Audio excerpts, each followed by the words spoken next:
Travailler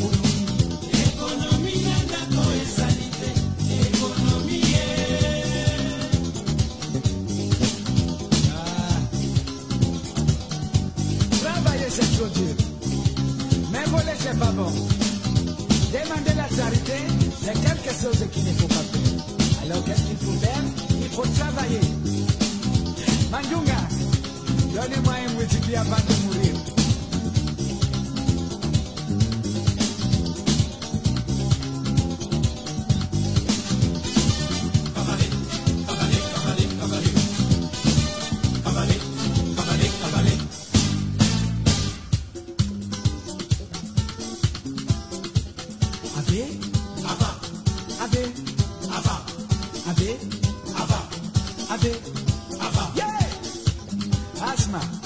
La ville c'est quoi même?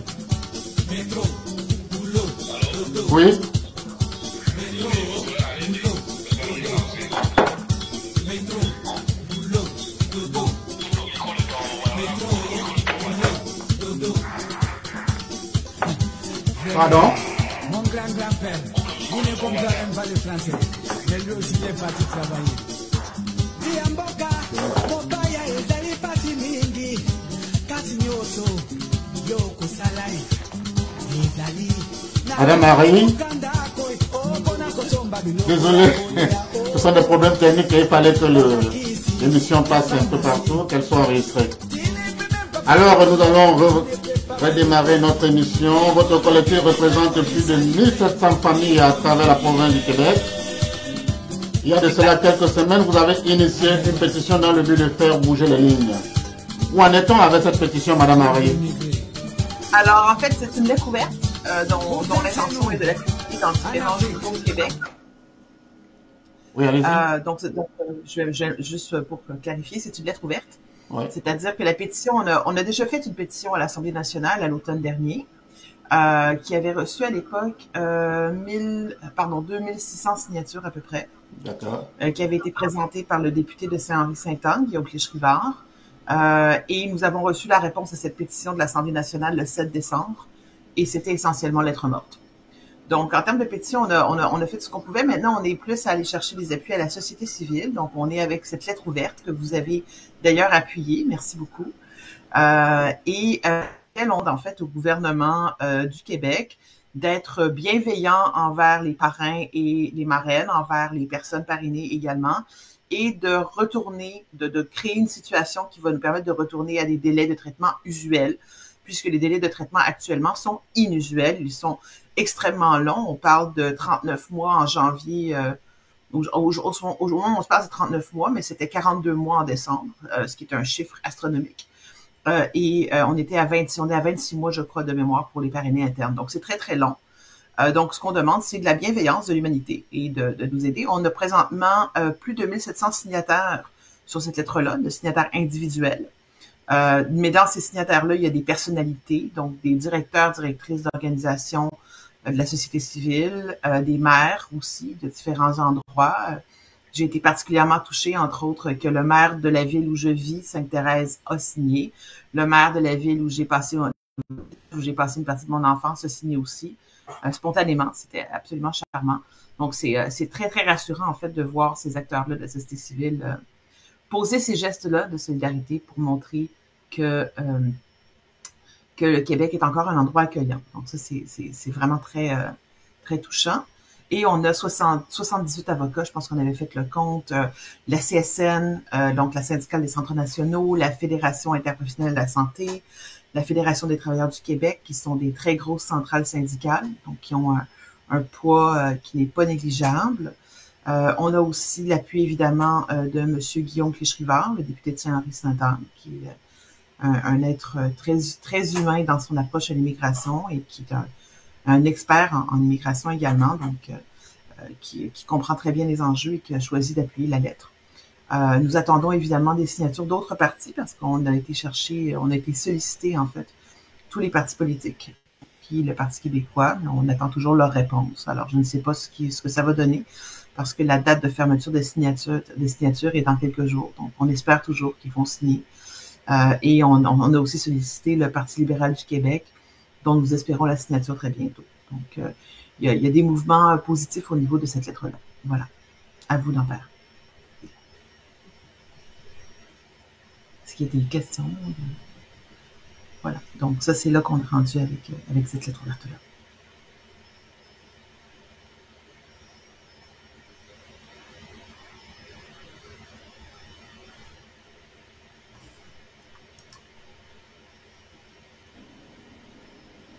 Allô, Madame Pilon? Je suis là, je vous écoute. Est-ce que vous avez aussi sollicité l'appui de Coalition Avenir Québec de M. Legault? Écoutez, nous sommes en communication, nous avons été en communication avec la Coalition Avenir Québec de M. Legault, spécifiquement avec le bureau de Mme Fréchette. Malheureusement, les appuis que nous avons obtenus quelques appuis, mais c'était pas des appuis au niveau là, du plan d'immigration pluriannuel du MIFI, c'était des appuis plus liés aux communications avec le gouvernement fédéral, par exemple, l'ordre de traitement des demandes, premier arrivé, premier servi, ces choses-là, là, donc des gestes qui finalement, au final, ne changeront pas nécessairement là, le temps d'attente moyen là, pour les parrains et parrainés, mais plus qui pourrait par contre ajouter un peu d'équité. Mais au niveau du plan annuel, du plan pluriannuel du MIFI, il a été dit très clairement en rencontre, mais aussi à l'Assemblée nationale, que ce serait pas révisé avant la fin avant la fin de 2025. Madame Pilon, est-ce que vous avez l'impression que cette vaste mobilisation fera bouger les lignes au niveau du gouvernement de M. Legault? Moi, j'ai espoir. Je pense que c'est important de garder l'espoir de toute façon. On ne peut pas vivre autrement que dans l'espoir. Donc, moi, je garde espoir par rapport à cette question-là. Je trouve ça extrêmement important qu'on continue de faire nos actions, de participer à la mobilisation. Et surtout, je crois au Québec. Moi, je veux dire, le Québec, c'est ma patrie. J'y suis née, j'y ai grandi partiellement. L'autre partie, j'ai grandi en Afrique de l'Ouest, donc je suis une personne avec un héritage mixte. Mais moi, j'ai foi en les Québécois. Je pense pas que les Québécois vont laisser faire ça.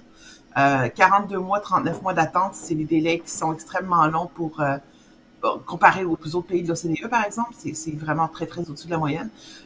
Et je pense que c'est un manque d'information, en fait, qui fait que cette situation laisse passer. Donc, c'est pour ça qu'on est le plus possible en communication avec aussi les acteurs de la société civile, les chambres de commerce. J'ai récemment reçu, pour la fameuse lettre ouverte, l'appui d'une chambre de commerce. C'était Gaspésie, Île-de-la-Madeleine. Donc, c'est vraiment très touchant. C'est toujours beau de recevoir des appuis comme ça. Donc, moi, je commence à me dire, il y a de l'espoir. Les gens vont pas laisser faire ça. Oui, mais dans votre slogan, vous dites « Je veux ma famille ». À quelle famille faites-vous allusion? Est-ce que vous m'écoutez? Est-ce que vous m'écoutez, Madame Pilon? Oui, là, je vous entends. Ok. Je disais tantôt, vous avez dans votre slogan « Je veux ma famille ». À quelle famille faites-vous allusion? Personne qui parraine. Donc, par exemple, j'ai une amie qui est mariée avec un citoyen marocain. Donc, cette personne-là, ce monsieur-là, attend de pouvoir venir au Québec, vivre avec son épouse, vivre avec les enfants de son épouse, dont il est le père putatif. Alors, ça, c'est un exemple de la famille qui est demandée. Donc, c'est vraiment des gens avec qui le lien est fort parce qu'on est... Vous savez, ma mère a une expression. L'argent circule, les gens circulent. Donc, les gens vont circuler. Donc, c'est sûr que si les gens circulent, les gens vont rencontrer d'autres personnes, ils vont tomber amoureux, ils vont fonder des familles. On a des gens qui ont des enfants ensemble, dont l'enfant ne grandit avec un seul parent. Donc, ce sont ces familles-là qui sont des cas. Et il y a tous les cas de figure. Là, on parle aussi, par exemple, de gens qui se sont rencontrés plus tard dans la vie, qui peut-être ne pourront pas fonder une famille, mais qui souhaiteraient avoir leur retraite ensemble, par exemple. Et pour ces gens-là, c'est particulièrement déchirant de devoir attendre 5 ans, 6 ans avant de pouvoir faire leur vie ensemble. La Coalition Avenir Québec vous envoyez un message ferme. Je cite, « Le droit à la famille n'est pas un enjeu politique, c'est une valeur fondamentale et universelle. Est-ce que vous pouvez être un peu plus précis? Ce que je peux préciser, mais la famille, c'est le fondement de la société. Ça ne devrait pas être sujet à débat. C'est-à-dire qu'une personne qui rencontre un étranger ou une personne qui immigre et par la suite retrouve une personne dans son pays d'origine dont elle est amoureuse et il se marie, ça arrive. J'ai une amie à qui c'est arrivé. Une personne qui vit au Québec et qui a une famille à l'étranger doit avoir le droit de pouvoir vivre avec sa famille, particulièrement avec sa famille immédiate, dont on s'attend à ce qu'il soit sous le même toit. Un mari, sa femme, c'est sous le même toit que sa vie. Un papa, une maman, un enfant, ça doit être sous le toit. Ça, c'est fondamental. C'est le fondement de la société. Si ces personnes-là sont gardées sur des continents différents ou de côté de différentes frontières pendant des années, ça aura des conséquences absolument terribles. Je pense particulièrement aux très jeunes enfants qui ne rencontrent pas leurs parents pendant plusieurs années. Ça crée des séparations affectives épouvantables. Et au-delà de ça, c'est aussi le changement comment je peux dire, le déplacement de la ligne d'arrivée, là. On nous avait dit 12 mois, maintenant c'est 14, maintenant c'est 18, maintenant c'est 25, maintenant c'est 33, maintenant c'est 42. Donc, on ne voit plus la fin de l'attente. Donc, il y a aussi, pour ces familles-là, un enjeu de santé mentale qui commence à se développer. Ce sont des familles où on vit un stress permanent. Donc, ces gens-là doivent pouvoir être ensemble. Ils doivent pouvoir vivre normalement, comme toute famille, finalement. Exactement. Selon les statistiques, en date du 13 octobre 2023, c'est environ 38 000 dossiers de regroupement familial qui étaient en attente au Québec. Selon vous, Madame Pilon, est-ce un record? Volume? Effectivement, un record. Il y a eu des records très élevés aussi pendant la pandémie. Et puis, lorsque les retards liés à la COVID ont été supposément résolus par IRCC, à ce moment-là, on a été en mesure de voir une petite accélération des traitements. Moi-même, je n'étais pas en parrainage à l'époque, donc j'ai suivi ça d'un peu moins près. Mais le 38 600, c'est extraordinaire. C'est énorme. Et ce qui est choquant, c'est que c'est un arrérage qui est relativement facile à régler. Ce sont des gens qui viendront de toute façon, puisque la vaste majorité des parrainés n'ont aucune raison de... Je veux dire, généralement, ce sont des dossiers qui sont relativement simples à régler. Ce sont qui sont prouvés par le Canada et par le Québec, donc pourquoi retarder leur entrée? Ça, je trouve ça... Enfin, c'est particulièrement déchirant pour ces familles-là. Et puis, dans le cas des parrainés, qui ne sont pas si nombreux que ça, ils représentent à peu près un tiers là, de l'inventaire, qui ne parlent pas encore français ou qui sont en voie de francisation, ça veut dire que ça retarde aussi leur intégration à la société, ça retarde l'occasion d'apprendre le français, d'avoir accès aux cours de francisation. Et ça, c'est très grave, parce qu'on parle, l'argument qui a été soulevé beaucoup, surtout sur les réseaux sociaux par les personnes qui s'inquiètent de l'immigration. Ça inquiète beaucoup de l'intégration, mais comment est-ce qu'on peut intégrer quelqu'un si on ne lui permet pas de venir? C'est une question très importante à laquelle il n'y a pas vraiment de réponse. Donc, voilà, ça c'est effectivement, c'est un record. Ouais, c'est un record. Madame Pilon? Je vous écoute. Nous allons prendre une seconde et nous revenons juste après cette pause musicale. Excellent.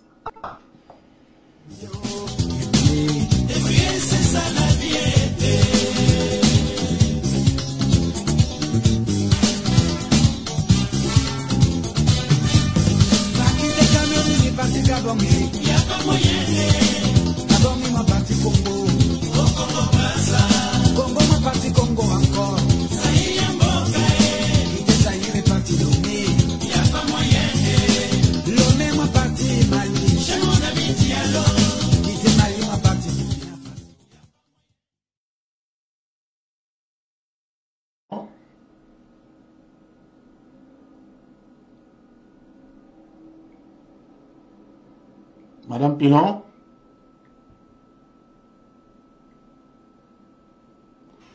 Bonjour. Oui, bonjour. Le 5 novembre 2023, Madame Pilon, votre collectif a organisé une marche en faveur du regroupement familial. Cette démarche a-t-elle porté des fruits, selon vous? Ça dépend du genre de fruits qu'on parle.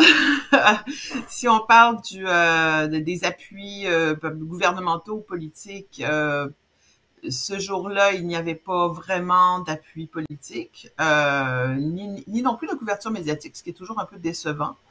Par contre, ces marches-là ont été des occasions d'éducation. Donc, les personnes, à l'époque, on avait encore là, on venait de déposer la pétition, on attendait la réponse. On voulait être visible. On a eu l'occasion quand même de rencontrer des gens et de leur expliquer c'était quoi le regroupement familial. Une des choses qui apparaît très visiblement, c'est que le regroupement familial est une catégorie d'immigration très méconnue. Les gens ne la comprennent pas, ils ne savent pas exactement de quoi il s'agit. Donc, il faut toujours retourner expliquer. Non, mais c'est une personne qui a épousé un Québécois, une Québécoise, un Canadien, une Canadienne, une personne qui a rencontré un Québécois, une Québécoise, une Canadienne, une Canadienne à l'étranger, ils se sont mariés, ils ont eu des enfants, là, ils veulent revenir. Donc, faut toujours expliquer ça. Donc, c'est une occasion aussi d'éducation du public. Donc, ça pour ça, c'est vrai. Et quand on l'explique, les gens sont généralement très sympathiques à la cause et regrettent de n'avoir pas été mieux informés. Mais pour ce qui est des autres appuis gouvernementaux, je peux pas dire qu'on en a vraiment eu. Par contre, on a des appuis politiques significatifs. Là. Je dois saluer l'implication, entre autres, de Guillaume Clich-Rivard de Saint-Henri-Sainte-Anne, de Québec solidaire, qui est un allié très précieux, et aussi de M. Monsef-Déragi, le député de Néligan du Parti libéral du Québec, qui a été aussi un allié extrêmement précieux dans notre lutte. Là. Il n'est plus critique en matière d'immigration aujourd'hui. On va travailler avec son remplaçant, M. André-Albert Morin. On a bien hâte de le rencontrer, ces envies. À vous, M. Lambert. Est-ce que vous avez un appui du Parti conservateur? Volume. La vérité, c'est qu'on s'est concentré surtout sur les partis qui avaient une représentation à l'Assemblée nationale. Ceci dit, j'avoue ne pas avoir eu l'occasion de réfléchir à une stratégie d'approche pour le parti de M. Éric Duhem. Mais comme ils n'ont pas de représentants élus, ça semblait pas un choix prioritaire à faire, je vais dire ça comme ça, avec respect pour M. Duhem. Quel problème exactement par rapport à cet épineux problème de regroupement familial au Québec? Est-ce un problème de ressources ou alors c'est juste une mauvaise volonté du gouvernement Legault de mener à bout cette procédure-là? Alors, c'est définitivement pas un problème de ressources. En termes de ressources, les ressources sont présentes. Le ministre canadien de l'Immigration, Mark Miller, a même proposé en décembre à la ministre provinciale, Christine Fréchette, de vider l'inventaire, donc de traiter toutes les demandes qui étaient au-delà de la norme de traitement. Et c'est la ministre Fréchette qui a dit non. Donc, ça, au niveau des ressources, il n'y a pas de problème. Les personnes qui sont dans l'inventaire ont déjà leur CSQ. Donc, au niveau de la sélection par le Québec, le cas est réglé. C'est vraiment l'autorisation de traitement par le gouvernement fédéral qui ne vient pas du gouvernement provincial. Donc, on peut dire que dans une certaine mesure, cette crise du regroupement familial, elle a des sources artificielles. Bien sûr, les gens qui critiquent ce que j'ai à dire vont dire que non, c'est un choix politique qui est déterminé par le désir d'endiguer d'autres crises, mais je crois que je ne crois pas que ce soit la cause réelle.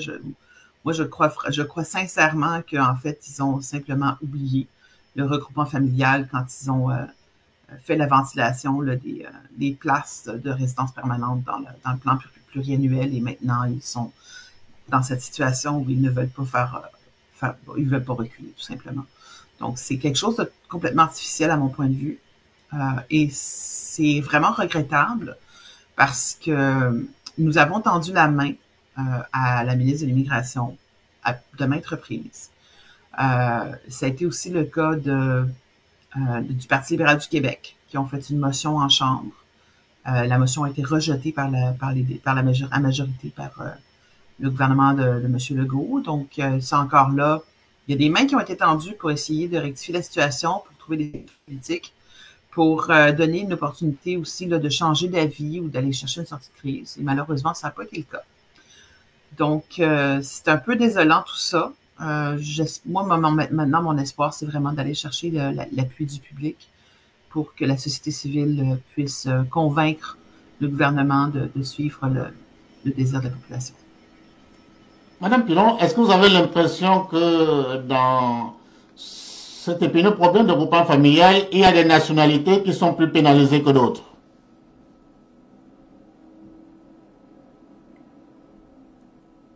La politique provinciale, c'est un...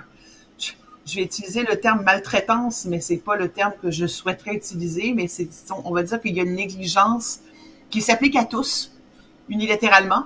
Au niveau provincial, il n'y a pas vraiment c'est tout le monde est dans le même panier. Au niveau fédéral, c'est plus complexe parce qu'au niveau fédéral, évidemment, il y a différentes catégories d'entrée au pays. Donc, on peut effectivement considérer que sont privilégiées les personnes qui sont dans des situations où ils n'ont pas besoin de visa pour rentrer au Québec ou au Canada. Donc, par exemple, un citoyen américain ou un citoyen français, britannique peut venir effectivement rejoindre son conjoint, sa conjointe, sans avoir à passer par l'étape de la demande de visa visiteur, ce qui peut faciliter minimalement un début de vie commune en sol canadien sans avoir à attendre la résidence permanente. Bon, ça vient avec son lot de problèmes également, mais je ne suis pas ici pour en parler. Je veux juste mentionner que c'est une solution très imparfaite, mais au moins les gens peuvent être ensemble, ce qui déjà réduit la souffrance émotionnelle que vivent ces couples et ces familles. Après, il y a le cas des personnes qui doivent demander un visa de visiteur, et là, ça devient extrêmement compliqué. On n'a pas encore réussi à comprendre exactement ce qui se passe au niveau du traitement de visa de visiteur. Mais ce qu'on sait, c'est qu'il y a des disparités au niveau du fonctionnement de ces bureaux-là.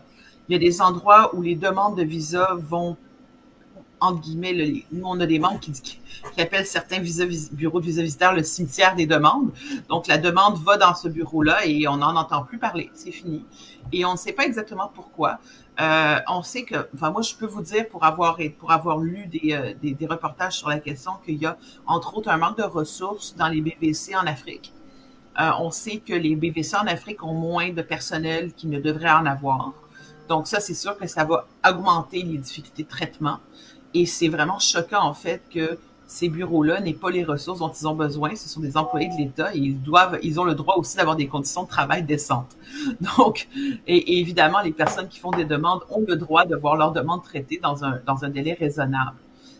Donc, ça, c'est vraiment très choquant. Il y a aussi un manque de transparence, mais comme vous le savez très bien, c'est très difficile de savoir là, ce qui se passe avec les demandes, où est-ce qu'elles en sont, quand on a un refus de visa de visiteur, qu'est-ce qu'on a fait comme erreur? La réponse est toujours la même. Je suis pas convaincue que vous allez retourner dans votre pays d'origine. Là, ça soulève d'autres questions parce que il est possible, avec un visa de visiteur, de demander un permis de travail ouvert. Donc, comment est-ce qu'on... C'est très difficile à concilier comme directive. Donc, il y a toute une disparité de traitement de ce côté-là qui est très troublante et très inquiétante. Moi, en tant que Canadienne, en tant que Québécoise, j'aimerais bien voir que mon pays soit plus ouvert et plus inclusif de ce point de vue-là. Donc, c'est effectivement très troublant. Madame Pilon, nous avons assisté à un duel il y a quelques semaines entre la ministre Fréchette du Québec et M. Marmiller du fédéral. Est-ce que vous ne pensez pas qu'il y a une part de responsabilité du gouvernement fédéral dans cette situation-là?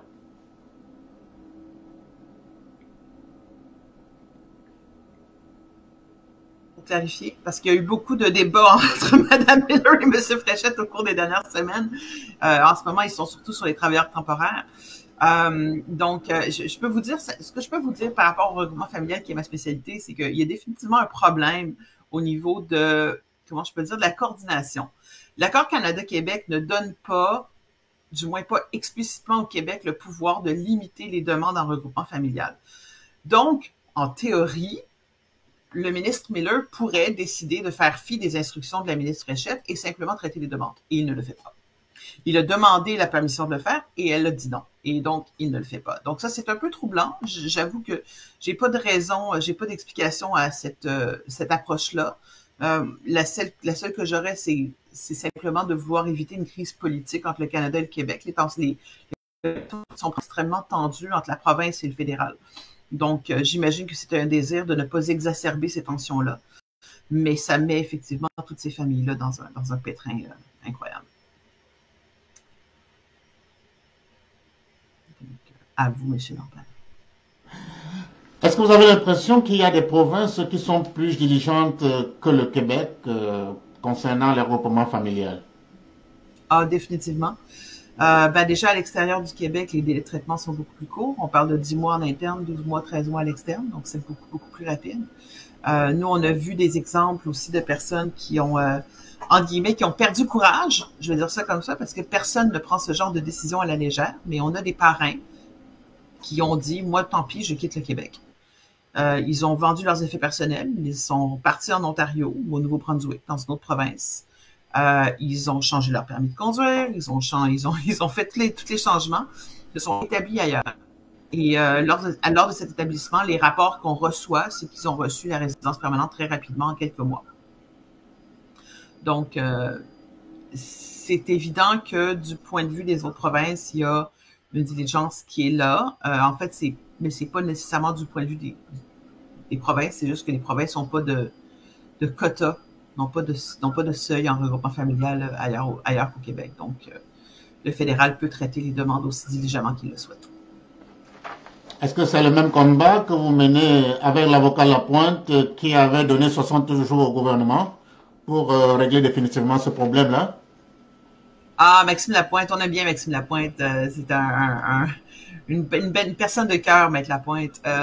Écoutez, je pense que Maître Lapointe a voulu essayer de donner un coup de pied dans la ruche là, pour faire réagir la ministre. Là, le délai de 60 jours est en train de s'écouler. On a bien hâte de voir s'il va se passer quelque chose. Ce que j'ai compris, ce qu'on a compris, c'était qu'il allait faire une demande de jugement déclaratoire pour faire déclarer donc les délais inusuels, pour faire ordonner le traitement des personnes qui ont obtenu le certificat de sélection du Québec et pour faire aussi ordonner un retour à des délais de traitement normaux. On attend de voir. On est très intéressé par donc les démarches menées par Maître Lapointe. Donc, on reste bien syntonisé là, sur ces actions-là. Et on apprécie aussi beaucoup là, le travail d'éducation du public que fait Maître Lapointe. En passant, s'il y a des gens qui nous écoutent, qui veulent en savoir plus, Maître Lapointe aussi a une excellente émission comme celle de M. Norbert, qui explique là, les différents volets de l'immigration au Québec. Donc, il y a des ressources là, qui le font, puis c'est de l'éducation du public lui aussi. Donc, c'est un combat qui est intéressant là, à mener parce qu'il y a beaucoup d'informations à donner sur l'immigration. Est-ce que vous avez en vue des campagnes de mobilisation, de sensibilisation des pouvoirs publics autour de ce problème de regroupement familial? Ben écoutez, on fait des campagnes de lettres. Là, on avait pris congé des campagnes de lettres pendant la session pendant l'intersession parlementaire parce qu'il n'y a pas vraiment de bénéfice à écrire aux députés quand ils ne sont pas au bureau. Donc là, on prévoit reprendre ces campagnes-là. On essaie de leur écrire. On demande à nos membres, parce qu'on a un collectif de 1700 membres qui se rattache à l'OBNL Québec réunifié. Donc, on demande à nos membres d'écrire à leurs députés, d'écrire à certains députés ciblés pour leur parler de leur cas, pour les sensibiliser à ce qu'ils vivent, pour essayer de ramener l'humain dans cette discussion-là, parce que le problème avec tous les débats autour de l'immigration, puis c'est vrai pour le regroupement familial, mais c'est vrai aussi pour les autres débats. Là, en ce moment, on le voit au Québec avec les débats autour de l'immigration temporaire là, qui sont très déshumanisants. C'est qu'on ne parle plus de l'humain, alors que ce sont des questions fondamentalement humaines où on parle de vie, de personnes, d'individus qui cherchent à qui cherchent à améliorer leur sort, tout simplement. Et on doit approcher toutes ces questions-là avec compassion, avec diligence, avec bienveillance. Et pour ça, il faut se rappeler que derrière les chiffres, il y a des humains. Donc, c'est le travail qu'on fait en ce moment. Les regroupements familiales, vous avez d'autres chantiers en vue, c'est ça? Ben, écoutez, oui, on a des choses qui sont, entre guillemets,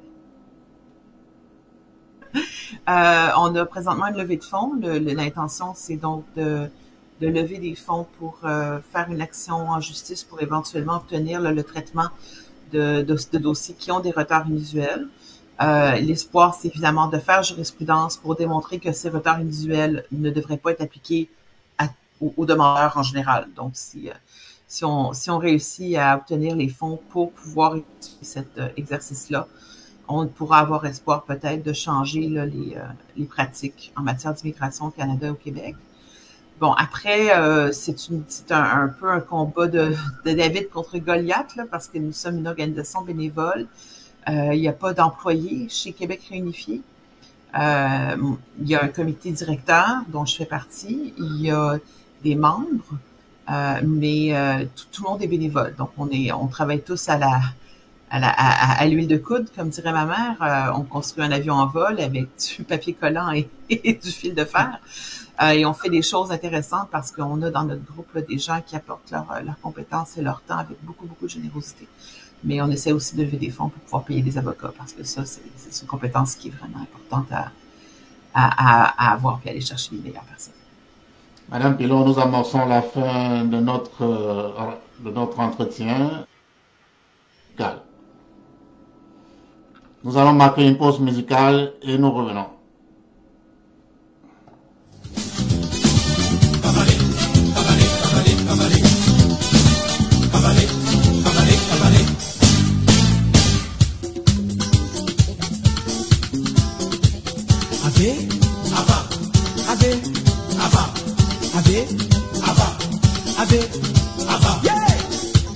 Asma, la vie là c'est quoi même?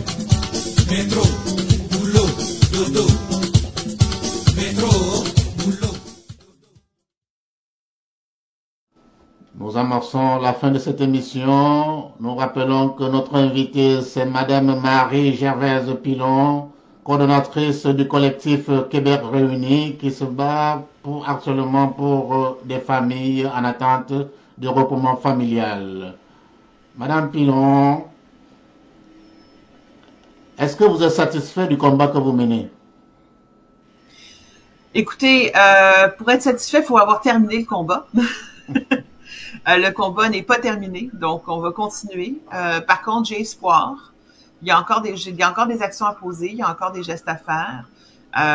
Les Québec Réunifié, c'est une organisation qui défend la diversité, qui défend le droit à la famille, qui défend aussi tout simplement le droit d'exister sans distinction. Donc, je pense que c'est un combat qui va probablement durer encore longtemps. Moi, j'ai un mandat de 2 ans, en tout cas, pour Québec Réunifié. Donc, je pense pas que je vais abandonner le combat de sitôt, mais je pense qu'on peut rester optimiste. Je pense qu'on peut croire dans le changement. C'est important de rester impliqué, c'est important de se faire entendre, c'est important de se faire connaître. S'il y a des gens ici qui nous écoutent, qui sont en situation de parrainage, qui attendent, qui désespèrent, moi, ce que j'ai envie de vous dire, c'est parler de la situation autour de vous, exprimez-vous, faites-vous voir. Si vous êtes sur les réseaux sociaux, exprimez-vous sur les réseaux sociaux, suivez-nous.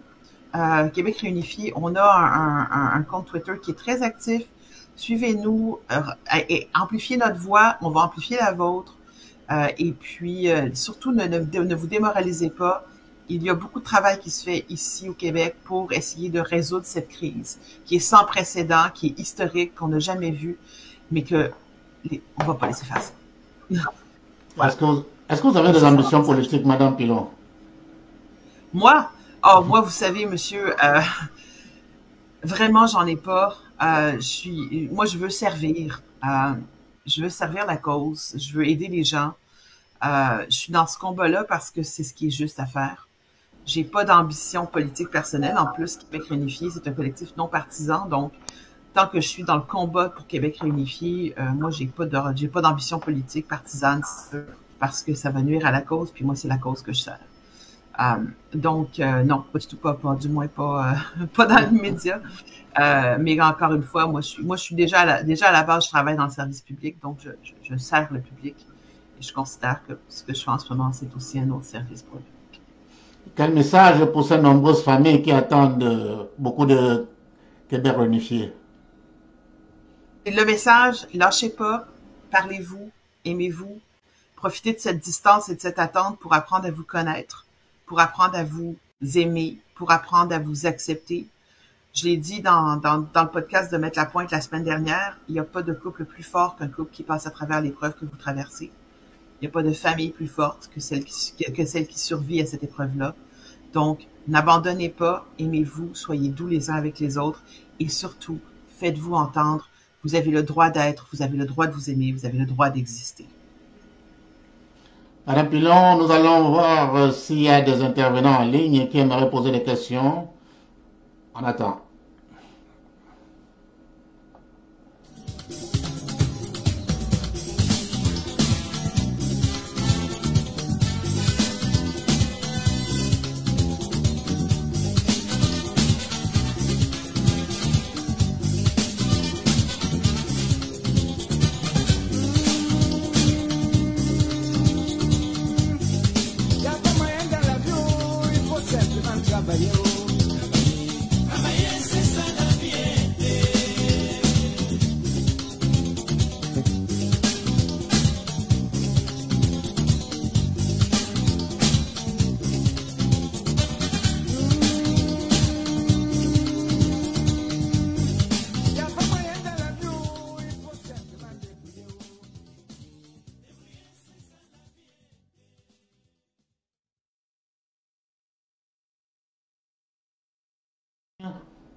Pas d'intervenant en ligne pour Madame Pilon. C'est ici que prend fin notre entrevue de ce mardi 27 janvier 2024. Nous vous remercions Madame Pilon d'être venue. Ça me fait infiniment plaisir. Merci pour votre temps et votre disponibilité.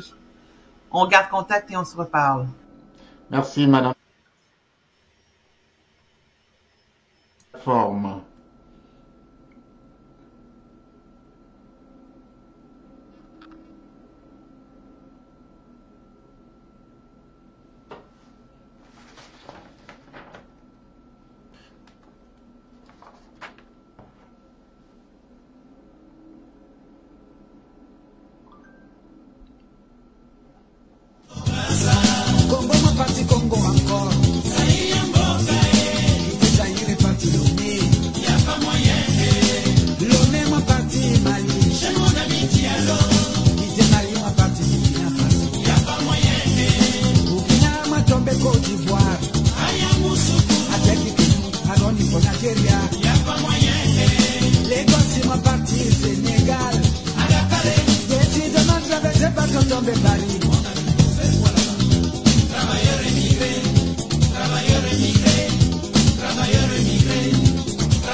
Écoute-moi bien, c'est très important pour ton avenir. Et moi je dis qu'est-ce que tu vas communiquer. Vivre à l'étranger c'est pas facile. Mais pourquoi tu dis ça? Parce que l'argent que tu travaillais là-bas. Et alors? C'est simplement pour payer ton loyer.